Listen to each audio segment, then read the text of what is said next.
നിത്യവും കൽക്കി രൂപികളായിരിക്കുന്ന എല്ലാ നാരായണന്മാർക്കും ഭഗവത്ഗീത പാഠത്തിലേക്ക് സ്വാഗതം. ഇന്ന് നമ്മൾ ഭഗവത്ഗീതയുടെ 2ാമത്തെ പാഠമാണ് പഠിക്കാൻ പോകുന്നത്. ഞാൻ നിങ്ങളുടെ സ്വന്തം ശീലായപ്പൻ എന്ന കൽക്കിരാമൻ. ഇന്ന് നമ്മൾ പഠിക്കാൻ പോകുന്നത് ഭഗവത്ഗീത 2ാം അധ്യായത്തിലെ 20ാമത്തെ ശ്ലോകമാണ്. ഭഗവത്ഗീതയിൽ മൊത്തം 18 അധ്യായങ്ങൾ 700 ശ്ലോകങ്ങളുമാണ് ഉള്ളത്. അതിൽ നിന്നും തിരഞ്ഞെടുത്ത 18 ശ്ലോകങ്ങളാണ് ഞാൻ നിങ്ങളെ തൽക്കാലം പഠിപ്പിക്കാൻ ഉദ്ദേശിക്കുന്നത്. പിന്നീട് ആലോചിക്കാൻ എത്ര എണ്ണം പഠിപ്പിക്കണമെന്നുള്ളത്. തൽക്കാലം 18 ശ്ലോകങ്ങൾ മാത്രമേ പഠിപ്പിക്കുന്നുള്ളൂ.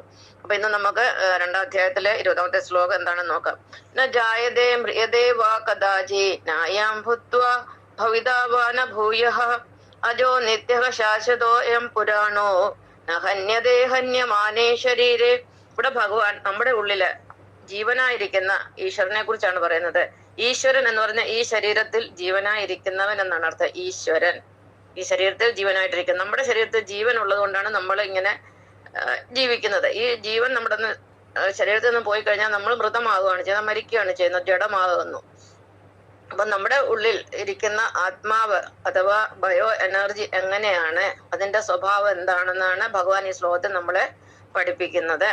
അപ്പൊ ആത്മാവെന്ന് പറയുന്നത് നമ്മുടെ ഊർജ്ജമാണ്. ഈ ഊർജ്ജം ഉള്ളതുകൊണ്ടാണ് നമ്മുടെ ശരീരത്തിന്റെ ഉള്ളിലുള്ള സകല ജീവപ്രവർത്തനങ്ങൾ നടക്കുന്നത്. നമ്മുടെ ശരീരത്തിൽ എന്തെല്ലാം പ്രവർത്തനങ്ങൾ നടക്കുന്നുണ്ട്, അപ്പൊ അതെല്ലാം നടക്കുന്ന ഈ ഊർജ്ജം കൊണ്ടാണ്. നമുക്കറിയാം, ഒരു ക്ലോക്ക് വർക്ക് ചെയ്യണമെങ്കിൽ അതിനകത്തൊരു സെല്ല് വേണം. ഒരു ഊർജ്ജ സ്രോതസ് ഇല്ലാതെ ഒരു വസ്തുവും വർക്ക് ചെയ്യത്തില്ല, ഒരു മെഷീനും വർക്ക് ചെയ്യത്തില്ല. നമ്മുടെ ശരീരം ഒരു മെഷീനെ പോലെയാണ്. അപ്പൊ ഇതിനകത്ത് ജീവനായി, പ്രാണനായി, ആത്മാവായി, ഊർജ്ജമായി ഭഗവാൻ ഇരിക്കുന്നത് കൊണ്ടാണ് നമ്മള് ജീവനുള്ളവരായി ജീവചൈതന്യത്തോടു കൂടി ഇരിക്കുന്നത്. അപ്പൊ ഈ ആത്മാവിന്റെ ഗുണങ്ങൾ എന്ന് പറയുന്നത് ഇതാണ്.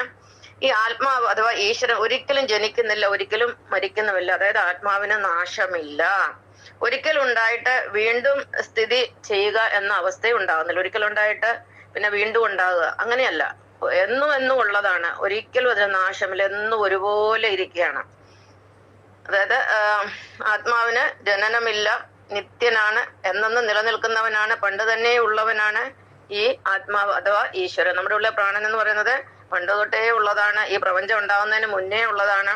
ജനനവുമില്ല, മരണവുമില്ല, നിലനിൽപ്പ് എന്ന 3 അവസ്ഥകളുമില്ല.